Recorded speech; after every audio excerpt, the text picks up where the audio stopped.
Yo, what's up, everybody? I hope you guys are all having a great day. My name is Elijah, and let's get into today's video. So, just recently, Arrow, Gotham, and Supergirl, not Gotham, sorry, The Flash, I don't know why I said Gotham, but have all come to an end. I just wanted to kind of do an overview and kind of review of the whole season as a whole and what I thought of them and what I recommend, continuing with the show. So, with that being said, let's start out with Supergirl, which is kind of the newer addition to the CW universe. At least I believe it is. No, it is. I don't know why I'm questioning myself. It is. It's the newer edition. It's only on its second season, and its second season just ended.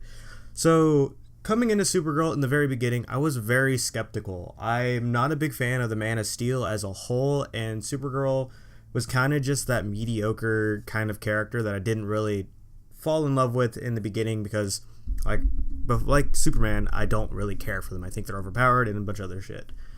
So, with that being said, going into the show, I wasn't too excited for it. I wasn't really hyped for it or anything because it's just another Man of Steel.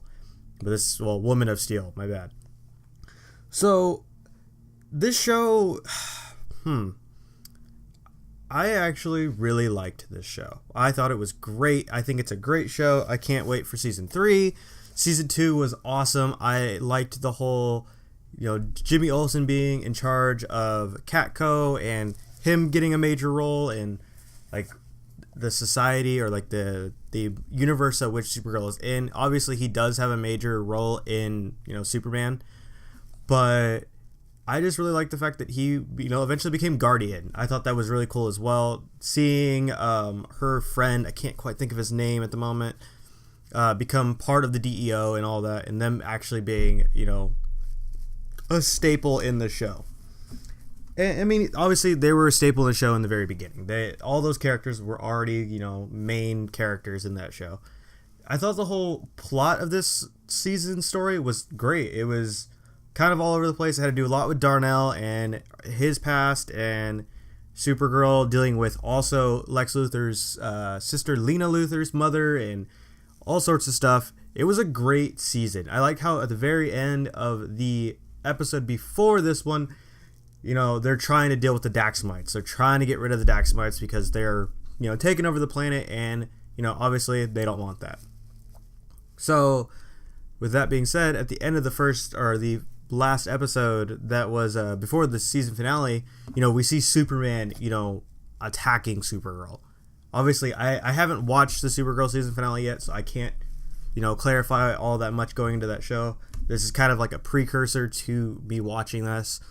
So, Supergirl is an awesome character. I would like to see a little bit more diversity in her, her cast. I'd like to see a Power Girl episode. Honestly, I would love to see a Power Girl episode. I think that would be awesome. I think that Cadmus Labs should create a second Supergirl. I mean, I believe they do in the comic books. Don't quote me on that. I'm not a big fan of those kind of comics. But I would love to see a Power Girl episode in season 3, or even have that being a main thing for season 3. That is what she's dealing with. She's trying to deal with, this other superhero that's causing all sorts of mayhem and has been made by Cadmus.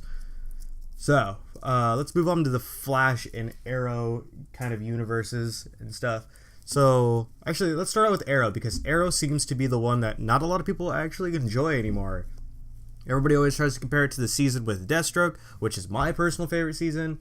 Season 3 was kind of lacking. It was a little bit dramatic and really annoying at times because it was just a lot of flashbacks, and it's always cool to see his past and what happened that made him the Green Arrow, at least in this universe. Oops, sorry, I dropped something.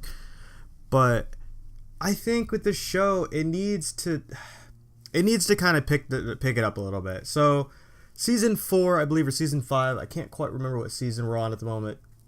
But this season was awesome. I thought it was really cool to have kind of a new Merlin kind of character. Another Archer, even though that's getting kind of played out with the whole recent one with Damien Dark, who's just all sorts of thing, and Merlin in the first one. So it's cool to see them, but this one is a little bit more violent and less held back, shall I say. he was just more willing to torture Oliver and just completely ruin his life, pretty much.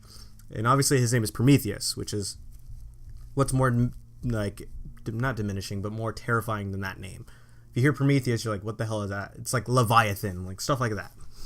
So this character was awesome. I thought he was a really great addition to the show. I thought Oliver becoming mayor was kind of odd. I didn't see the point because he kind of went from, you know, the most hated guy to the most liked guy after the first season. So it's just a little weird in my opinion. Obviously, we got Felicity coming back. I love Felicity. In the very beginning, I believe she doesn't have her legs, so that's kind of sad in my opinion. And then Dig is in the military, and all sorts of shit is going on, and he gets arrested. It's just, it was good in the very beginning. Towards the end, it started getting better and better and better and better, and it can only really go up from there as long as they keep playing off of that whole thing.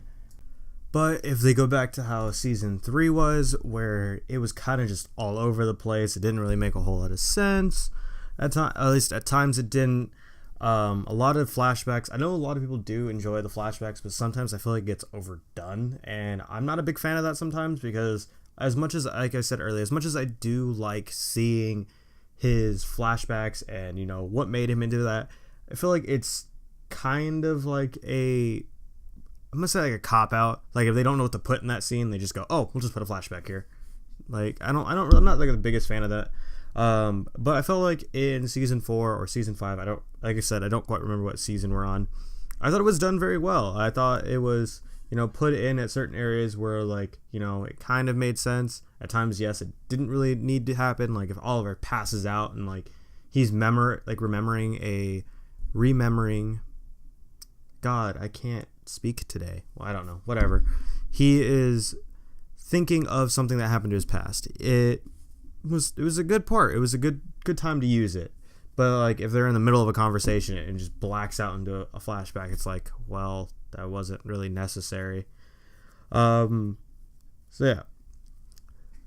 Let's start off again with The Flash. Let's get back into the swing of things here. Sorry, I had to take a break there. You guys won't be able to notice, but I stopped and I had to go do something. But The Flash. The Flash is a great show. I'm going to be a little bit biased. I really like The Flash as a whole. I've read a lot of the comic books. I'm a really big fan of The Flash. I really like him. I actually have a script from the pilot episode in front of me, and I really do enjoy this show. But with that being said, doesn't mean this show is not without its faults, with its problems, or anything like that. So, this season focused a lot on Flashpoint, which is a great comic book. If you haven't read it, I suggest you go read it. If you like The Flash, it is a great book. Same with Rebirth, also another really good one. So, The Flash, oh man, like, they should have made this whole season, like, just with Flashpoint. At least I think, or at least a good portion of it. So the first 2 episodes of the season are just about Flashpoint and, you know, what's going on. And I think the 3rd episode is just the aftermath of Flashpoint and everything that's, you know, happened. But they introduced a new villain, and he's actually not, how do I put this? He's not like a mainstream villain, I should say, as much as like the Reverse Flash or Godspeed, who's a newer Flash villain. But he's not like the biggest villain. Like I actually didn't know who he was. I had to go look it up because I'd never heard of him, and it is Savitar. Savitar is the big bad for this season. Obviously, we have another speedster as the main villain because, you know, that's who he fights. So this season, I was a little confused in the beginning because obviously the whole mystery behind who is Savitar, what is Savitar, where did Savitar come from, what is going on in the universe, why is, you know, there another CI who is Julian, who's an asshole in the beginning, and he still is no matter what happens. And he's played by, I want to say it's Tom Felton? He's the guy who plays Draco. God, I'm the worst with names today for some reason. I can't ever remember anybody's name. But he is an asshole. Like, I like his character. I think he plays a really good asshole, and it's kind of funny. Why does Caitlin now have Killer Frost powers? Like, when did that happen? Because obviously before this in season 2, she didn't have them. She was hinted at going to be having them with the whole Killer Frost meeting on Earth 2 when Zoom takes her, but obviously she never developed those powers until the beginning of season 1. And then you got Cisco, who hates Barry and blames him for the loss of his brother. It's very emotional this season.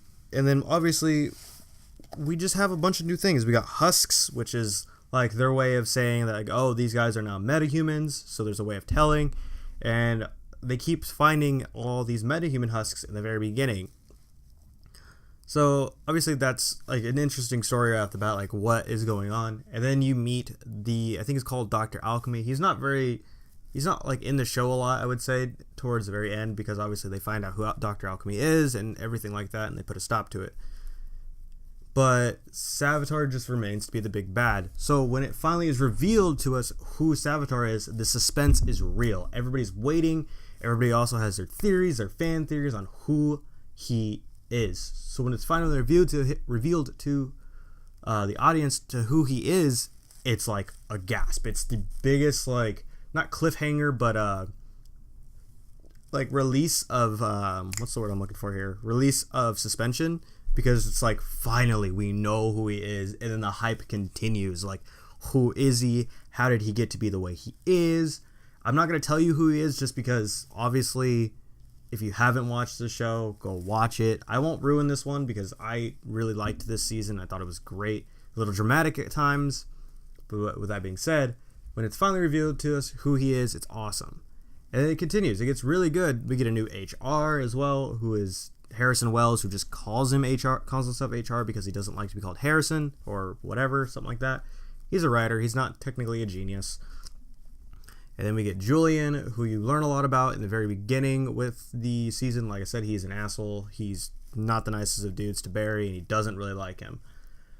But then let's go on to the Barry and Iris scene. So Barry and Iris obviously were lovers from the very beginning. Like, we knew it was going to happen. If you didn't, you're living in a world of fiction. Like, it's weird. So in season 1, we have Barry and Iris kind of just being friends. Barry just woke up and Iris is dating Eddie. Eddie dies in season 1, and then she's kind of figuring herself out in season 2, and she doesn't really come to terms with loving Barry until towards the end, and she finally is like, I love you, Barry. But then he creates Flashpoint going into season 3. So in season 3, they're obviously continuing that whole lovers thing, but Iris and Joe aren't talking. They hate each other, not necessarily hate each other, but they don't really get along with each other. So, with that being said, this season, obviously, they get married. Not really. I actually don't know. They don't get married for a little bit, but they should be. So, the whole premise also of this season is saving Iris. Iris is going to die because Savitar is going to kill her. That's not really giving away too much because it's shown throughout the whole season. If you don't ever catch on to that, then I don't know what you're doing. But obviously, that is the big thing. They're trying to save Iris. Iris is in love with Barry, and Barry is in love with Iris and is willing to do anything to protect her. So that's always a good thing to see, because obviously in the comic books, Iris and Barry are married, and they're really good. Like, they were really good friends at some point. I mean, I want to say in the most recent comic books, they're not actually married. At least in the Godspeed thing, they weren't even dating, really. She was more of just like his source kind of thing. It was weird. But obviously, this season is great. If you haven't watched it again, go watch it. I don't want to keep talking about it because I don't want to ruin it for anybody who hasn't seen it. But would I recommend all these shows? Yes, I would recommend all of them. There's even a show I'd recommend, but we'll get towards that towards the end. I really do recommend all these shows. I really like these shows. I'm a big fan of, obviously, of DC and that whole comic book universe and everything about it. But with that being said, Marvel actually has a really good show as well. And this is kind of like my second recommendation. Agents of S.H.I.E.L.D. is really good. I really like Agents of S.H.I.E.L.D. I think it's kind of underappreciated. So with the first season, it wasn't that great. Second season was okay. Third season was awesome. Fourth season, which it's on now, I believe, is awesome. If you like Ghost Rider, go watch it. Like, it's a great season. I do recommend watching all the ones prior. That way you get kind of the feel for it. So that's like my kind of hidden recommendation. I really do like that show. I suggest you go watch it as well. And then one more, because I really do enjoy this other show as well is Gotham. So a lot of people give Gotham, I would say, a lot of shit because it's not really about Batman as much as it about Jim Gordon. And I think that's cool. I like hearing or like watching something about a side character more than I do like the main character. Obviously, I like Batman as a whole. I do like his character, but I like to learn a little bit more about his sub characters, you know, like Robin or Jim Gordon, his villains. Obviously, his whole rogues gallery is awesome. How he meets Barbara, everything like that. I do like watching that. So if you do like that kind of content, I suggest you go watch that as well. It's a very good show. It's more CSI, Criminal Minds kind of oriented, I would say, but it's really good. I believe right now they're dealing with something completely insane that is awesome, and it has a big Batman story as well, and it does involve this specific group of people, and it's amazing. If you know who that group of people is, you know what I'm talking about. And if you really do like that storyline, go watch that season. It's awesome. So with that being said, guys, those are my reviews and my thoughts on these shows. If you do watch them, you know, leave me some comments down below. Tell me what you guys think of them as well. Anyway, guys, that's been it for me. Later.